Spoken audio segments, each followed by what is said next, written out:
Hi అండి అందరికీ. ఈరోజు ఉదయాన్నే మా ఫ్రెండు నాకు ఫోన్ చేసింది.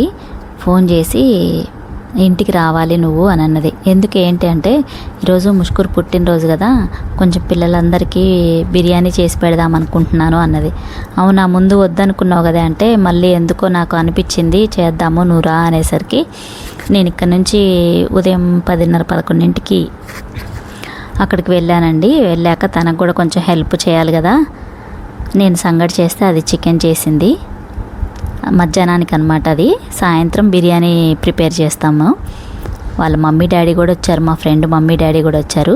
అందరం అక్కడ కూర్చొని తింటున్నాము సంగటి. అన్న కూడా కొంచెం పాపకి ఫ్రాక్ తేవాలి తీసుకురండి ఇద్దరు పోయి అనేసరికి మేమిద్దరం, మా ఫ్రెండ్ నేను ఇద్దరం పోయి షాపింగ్కి వెళ్ళి పాపకి ఒక 3 ఫ్రాకులు తీసుకొని వచ్చామండి.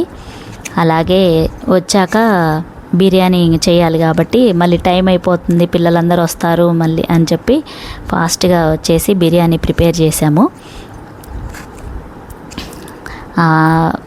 అంటే చనిపోయిన పిల్లోడికి మీరు పుట్టినరోజు ఏందని మీరు అనుకోవచ్చు.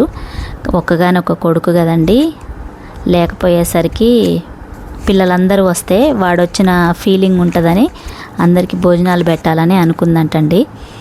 వాళ్ళలో వాడిని చూసుకుంటూ ఉంటుందన్నమాట. ఆ బాధ అయినా కొద్దో గొప్ప కొంచెం తగ్గిద్దని వాడి గురించి వాళ్ళు చెప్పే మాటలు వింటూ వాళ్ళని ఏం చెప్తారా విందాము, ఏం మాట్లాడతారా, అందరు నలుగురితో కోసేపైనా ఒక గంట అయినా తనతో ఉంటారు, మాట్లాడవచ్చు అనే ఇదితోటి పిల్లలందరినీ రమ్మని చెప్పిందండి. అదిగాక వాడు అసలు అమ్మ నాన్న అంటే ఎంత ఇష్టం అంటే అంత ఇష్టం అనమాట. బాగా చూసుకోవాలని వాడి కోరిక.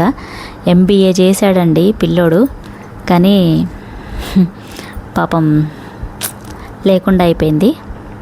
అందరికీ భోజనాలు ప్రిపేర్ చేశాను. లెగ్ పీసులు కూడా చేసిందండి తనే.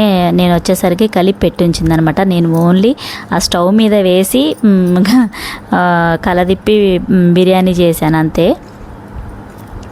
అందరికీ సాయంత్రం భోజనాలు వడ్డిస్తుంది. పిల్లలు ఆడపిల్లల వరకు కింద తినమని చెప్పింది. మగ పిల్లల వరకు ఏమో అన్న డాబా పైకి తీసుకెళ్ళి పెట్టారనమాట. అందరూ తృప్తిగా మంచిగా హాయిగా మాట్లాడుకుంటూ సంతోషంగా ముష్కూరు గురించి మాట్లాడుతూ కోసేపు ఫోటోలు దిగుతూ పాపతో కూడా ఫోటోలు దిగుతూ అందరూ సంతోషంగా ఉన్నారు. వాళ్ళిద్దరు కూడా అన్న మా ఫ్రెండ్ కూడా సంతోషంగా బాగున్నారండి. చాలా హ్యాపీగా అనిపించింది మాకు కూడా.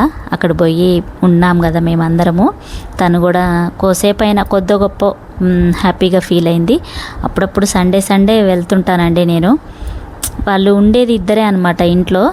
ఆ పాప కూడా వద్దు మీరు ఈ వయసులో చూసుకోలేరు అని అంటే, లేదు నాకు కావాలి అని పట్టుబట్టింది మా ఫ్రెండ్ అయితే. కానీ మంచిగానే, నేను ఎట్లా చూసుకుంటుందో ఏమో అనుకున్నా కానీ చాలా బాగా చూసుకుంటుంది పాపని. ఏ ఇబ్బంది లేకుండా దేవుడి దయ వల్ల అంతా బాగానే ఉంది. అందరం కలిసి అన్నం తింటున్నామండి. నవ్వుతున్నారు పిల్లలు కూడా వీడియో తీస్తుండేసరికి. ఇంకా ఈ అన్నం అదే బిర్యానీ తినేసినాక తర్వాత కేక్ కటింగ్ ఉంటుంది కాబట్టి కొంచెం స్ప్రైట్, అందరికీ స్ప్రైట్ ఇచ్చింది. కేక్ కూడా మగపిల్లలు అదే అబ్బాయి ముష్కూరు ఫ్రెండ్స్ కేక్ తెచ్చారనమాట. ఆ కేక్ కటింగ్ అంతా చేశారు. కేక్ కటింగ్ కూడా పాప ఉంది కాబట్టి పాపతోటే కట్ చేయించామండి. అక్కడ ఉన్నది అన్న వదిన అనమాట. అదే అన్న మా ఫ్రెండు, ఆ అబ్బాయి ముష్కూరు ఫ్రెండ్ అనమాట. కేక్ తెచ్చింది ఆ అబ్బాయి అదే అందరు కలిసి తెచ్చినట్టున్నారు. పాపతోటి కట్ చేయించి అందరికీ పెట్టించారు కేక్ కూడా. ఆ రోజు వరకు చాలా హ్యాపీగా సంతోషంగా పర్లేదు బాగానే జరిగింది. వాళ్ళు కూడా కొద్ది గొప్ప హ్యాపీగా ఉన్నారని మేము అనుకుంటున్నాము. ఇంతకంటే ఏం కావాలండి. కాకపోతే అప్పుడు మేము ఏంటంటే నైటు 9-9:30 దాకా అక్కడే ఉన్నాము. ఇంటికి వచ్చేసరికి 10 అయింది. అప్పటికి కూడా అది ఏడుస్తూనే ఉంది పాపం. ఇంకంతే, ఏం చేయలేము. సరే, ఓకే, బాయ్.